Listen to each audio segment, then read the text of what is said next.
Hello dear students, myself R.D. Bhadane.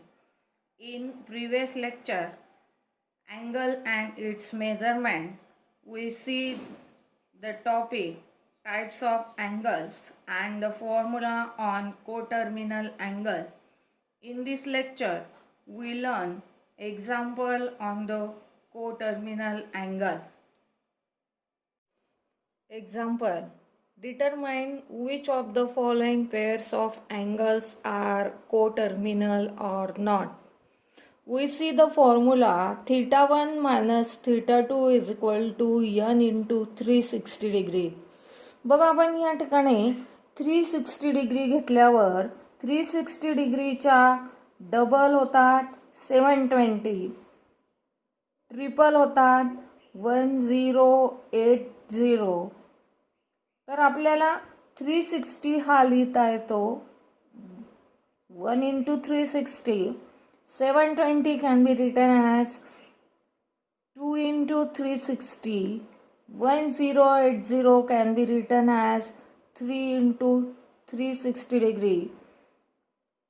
बघा ज्यावेळेस एक्झाम्पलमध्ये minus sine येत असेल तेव्हा समजा आन्सर -720 आलं तर आपण याला काय लिहू -2. आणि n हा काय असतो या ठिकाणी इंटिजर असतो. Example first 210 degree minus 150 degree. We apply the formula theta 1 minus theta 2 is equal to n into 360 degree. Therefore theta 1 ची व्हॅल्यू आहे 210 मायनस थीटा 2 ची व्हॅल्यू -150. ती आपण सबस्टिट्यूट केली. मायनस मायनस होईल plus 210 plus 150. 210 plus 150 is equal to 360 degree, and 360 degree can be written as 1 into 360 degree, which is integral multiple of 360 degree, and therefore these angles are coterminal. हे integral multiple of 360 झाले आणि म्हणून angle काय झालेले आहेत हे coterminal झालेले आहेत. Example second 360 degree minus 30 degree. बघा या ठिकाणी थीटा 1 ची व्हॅल्यू आहे 360 डिग्री, थीटा 2 ची व्हॅल्यू आहे -30 degree. Therefore formula is theta 1 minus theta 2 is equal to n into 360 degree. Therefore theta 1 is 360 degree minus 30 degree. 360 degree minus plus 30 degree value येते 390 degree. बघा आपल्याला 390 डिग्री हा 1 into 360 किंवा 2 into 360, 3 into 360 express करता येत नाही. म्हणजेच दिलेला अँगल इंटिग्रल मल्टिपल ऑफ 360 नाही आहे या ठिकाणी, which is not integral multiple of 360 degree, and therefore the given angles are not coterminal. म्हणजे बघा तुमच्या लक्षात आलं असेल की जेव्हा अँगल्स हे इंटिग्रल मल्टिपल ऑफ 360 डिग्री असतात तेव्हा ते कोटर्मिनल येतात, आणि not integral multiple of 360 degree येत असतील तेव्हा ते कोटर्मिनल नसतात. Example third -405 minus 675 degree. Here theta 1 is equal to -405 and theta 2 is equal to -675. Formula is theta 1 minus theta 2 is equal to n into 360 degree. Theta 1 ची value -405 -675 minus plus 675 मधनं 405 गेले उरतात 270. Again 270 cannot be expressed as integral multiple of 360 degree, and therefore the given angles are not coterminal. म्हणून दिलेले angle हे coterminal नाही आहेत. Example number 4 -180 degree, 540 degree. Answer, theta 1 minus theta 2 is equal to n into 360 degree. theta 1 ची value minus 180, theta 2 ची value minus 440. Therefore, value is minus 720 degree. Minus 720 degree can be written as minus 2 into 360 degree. This is integral multiple of 360 degree and therefore the given angles are coterminal. बघा ह्या ठिकाणी जरी minus value आलेली आहे तरी आपण त्याला minus 2 into 360 लिहू शकतो आणि therefore these angles are coterminal. Example number 5, 860 degree and 580. Theta 1 is 860 degree and theta 2 is 580 degree. Answer, theta 1 minus theta 2 is equal to n into 360 degree. Therefore, theta 1 ची value 860 degree, theta 2 ची 580 degree. 860 मधनं 580 गेले उरतात 280 degree and 280 degree cannot be expressed integral multiple of 360 degree and therefore this is not integral multiple of 360 degree and therefore these angles are not coterminal. म्हणजे ज्या वेळेस angle हा integral multiple of 360 degree येत असेल तेव्हा तो coterminal असतो and not integral multiple of 360 येत असेल तेव्हा तो काय असतो, नॉट कोटर्मिनल येत असतो.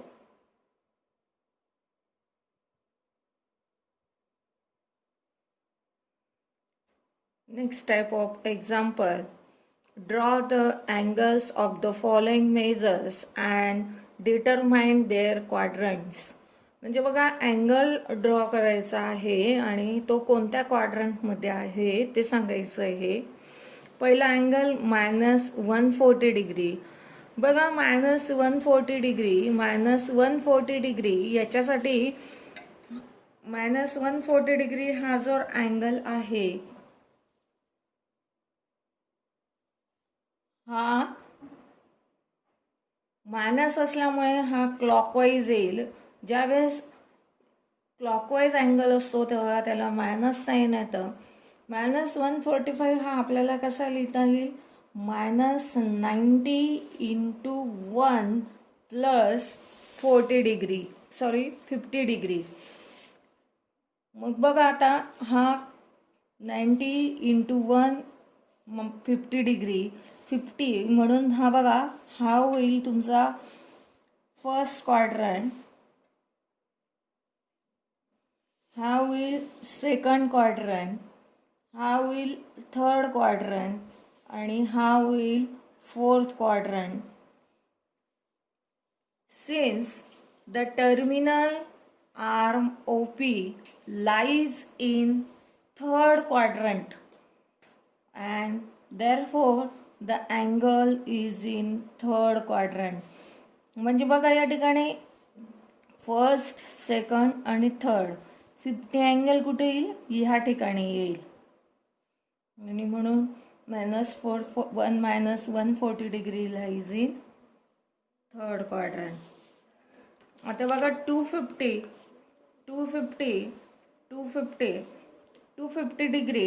डिग्री हा जो अँगल आहे हा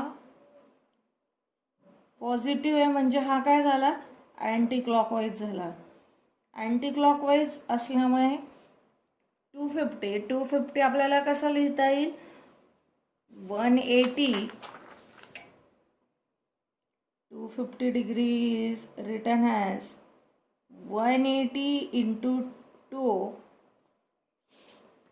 प्लस 70 डिग्री. आता बघा 180 हा झाला 90, हा झाला 180 आणि नंतर 70. Again this is in first quadrant, second quadrant, third quadrant, fourth quadrant.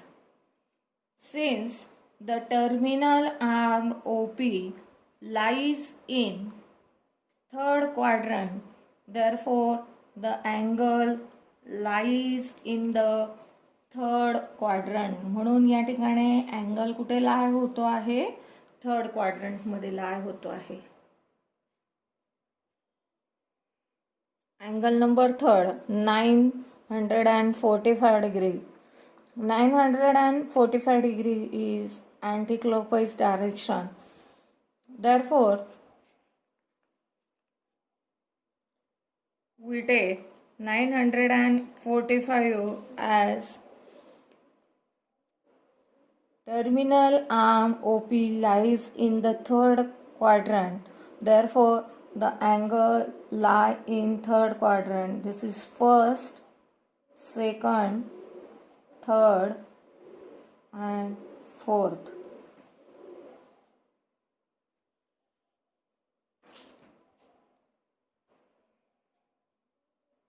बघा 945 can be written as 180 into 5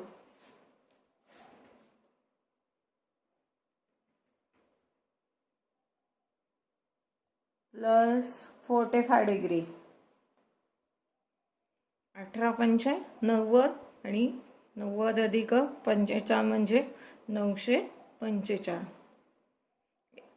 Example number 4, -500.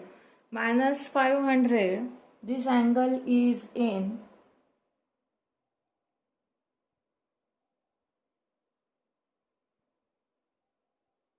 clockwise direction. Therefore, its sign is negative. Again, -500 can be written as -90 into 5 plus 50 degree. This is first quadrant, second quadrant, third quadrant, fourth quadrant. Since the terminal arm OP lies in third quadrant, therefore the angle is in third quadrant. Minus असल्यामुळे this angle can be start from this side and lie in third quadrant. Example number 5, 100 and 120. This angle can be written as 360 into 3. 360 into 3 is 1080 and 1080 मध्ये 40 मिळवले तर आपल्याला मिळतो 1120. Since the terminal arm lies in first quadrant and therefore the angle lies in first quadrant. तुमच्या लक्षात आलेलंच असेल की क्वाड्रंटमध्ये अँगल कसा लाय होतो. त्याला इन टर्म्स ऑफ 90 नंतर 180 360 एक्सप्रेस करा आणि उरलेला अँगल इन टर्म्स ऑफ प्लसमध्ये लिहा आणि मग त्याच्यावरनं अँगल कोणत्या क्वाड्रंटमध्ये लाय होतो हे आपल्याला फिगरने ड्रॉ करता येतं. Next topic, measures of angles. बघा, आपण बघितलं होतं अँगल्समध्ये की इनिशियल आणि टर्मिनल रे असतो. तर इनिशियल हा नेहमी फिक्स असतो आणि इनिशियल हा नेहमी फिक्स असतो आणि टर्मिनल हा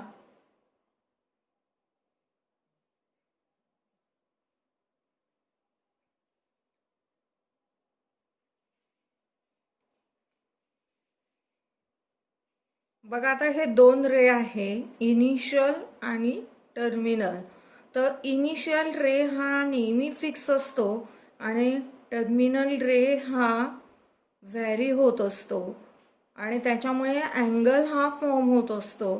तर बघा, या ठिकाणी जो आपण इथं कन्सेप्ट क्लिअर करतोय की जो आपण ग्रीन पेन घेतलेला आहे तो इनिशियल रे आहे आणि ब्लॅक ज्या पेनचं टोपण आहे तो टर्मिनल रे आहे.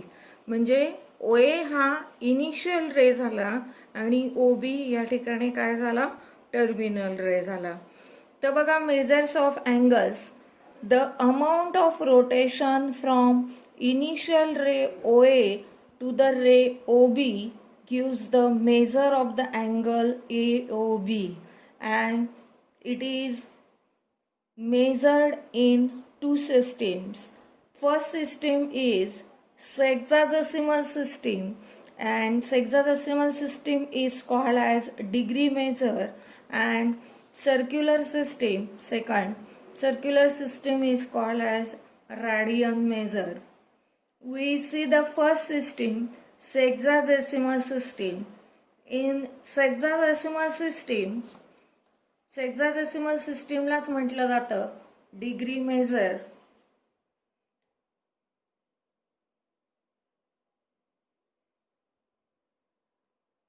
In this system, unit of measurement of angle is degree.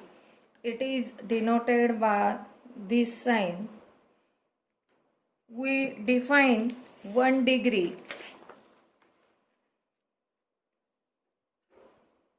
If one complete rotation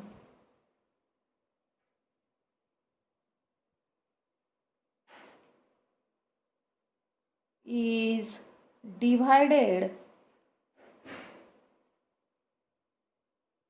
into 360 equal parts, then each part is called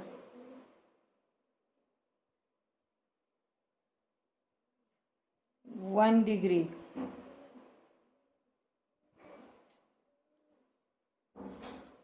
Therefore,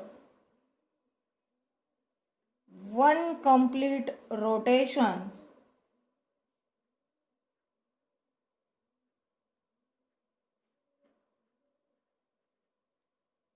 equal to 360 degree.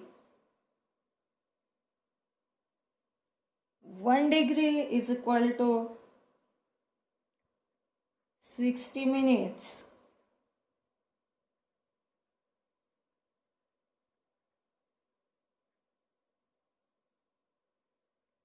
One minute is equal to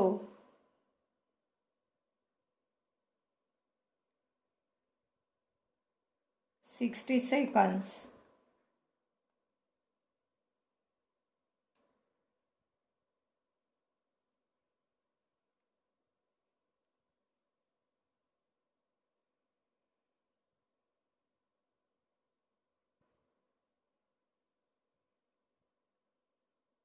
म्हणजे बघा, 1 complete rotation बरोबर 360 degree येतं, 1 degree बरोबर 60 minutes येतं, and 1 minute is equal to येतं 60 seconds. Second system, circular system. Circular system is also called radian measure. In this system, the unit of measurement of an angle is a radian, and it is denoted by this sign, that is C. We see the definition of 1 degree. Therefore, 1 radian. बघा, 1 रॅडियनसाठी आपण circle draw केलेलं आहे. सर्कलचं ओ हे centre आहे. OA आणि OB ह्या सर्कलच्या काय आहेत, या ठिकाणी रॅडियस आहेत, आणि AB हा जो आहे हा पूर्ण आर्क आहे. आर्क ARC काय आहे, आर्क. आर्क मीन्स कंस.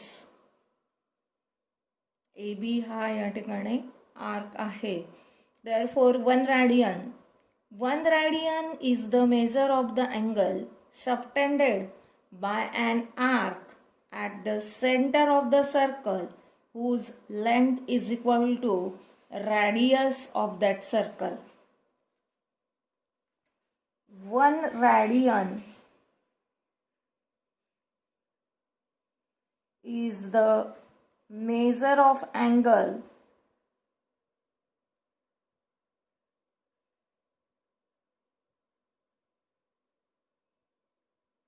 subtended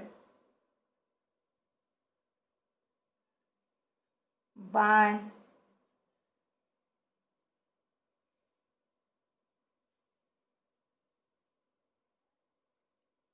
an arc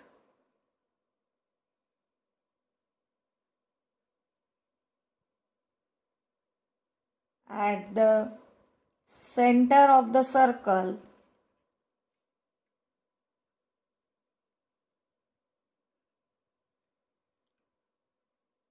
whose length is equal to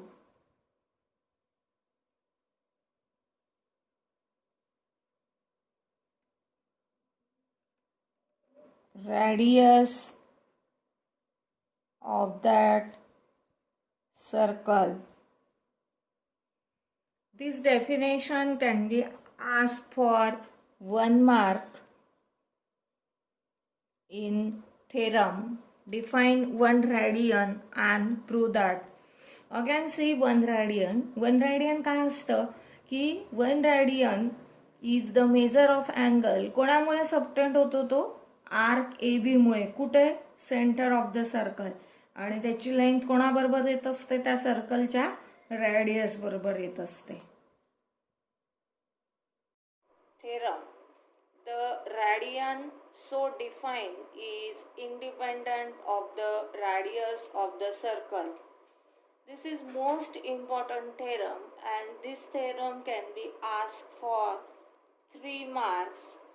If the definition 1 radian is also asked, then this theorem is asked for 4 marks in section D. Therefore, proof. For proof, we draw figure. In figure, O be the center of the circle and AOB, angle AOB is equal to 1 radian. Length of arc AB equal to R. Angle AOC is equal to 180 degree. Now see here, OA is initial ray and OC is terminal ray. Here initial and terminal are opposite in direction and amount of rotation is half of 1 complete rotation. Then that angle is called as straight angle. Therefore AOC is a straight angle. Now the circumference of the circle is 2 pi r. Therefore half circumference is pi r. वर्तुळाचं क्षेत्रफळ हे 2 पाय R येतं, म्हणून अर्धवर्तुळाचं ते येणार आहे pi R. Let O be the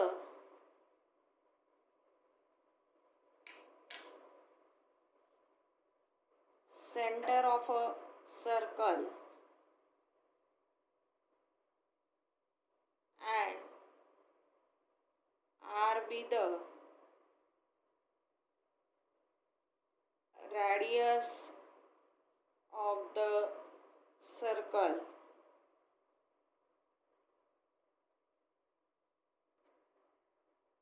Angle AOB is equal to 1 radian.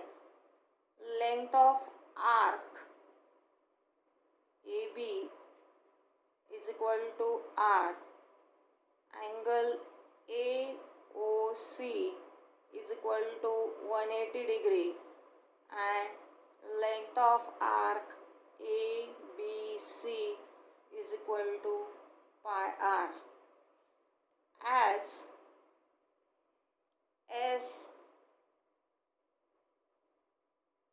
theta proportional to S, where S is length of arc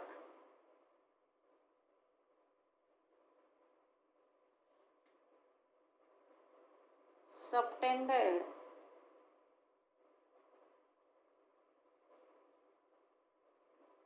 at the center of the circle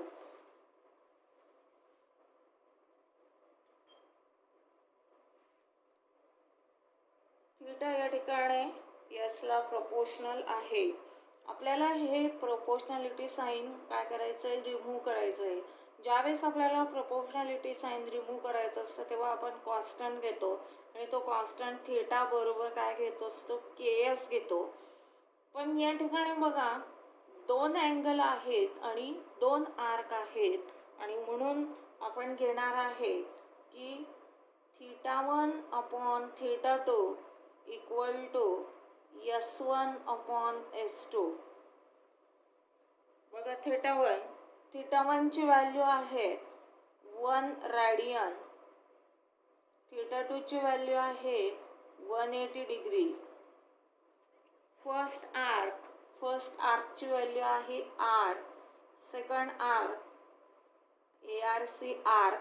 arc means कंस, याची value आहे पाय R. बघा या ठिकाणी R आणि R हा cancel होतो. Therefore 1 radian upon 180 degree is equal to 1 upon pi, and therefore 1 radian is equal to 180 upon pi is degree, and therefore the radian is independent of radius of circle.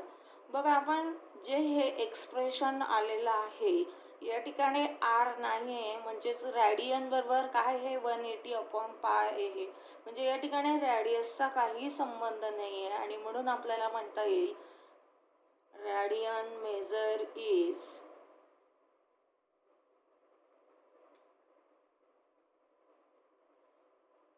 independent of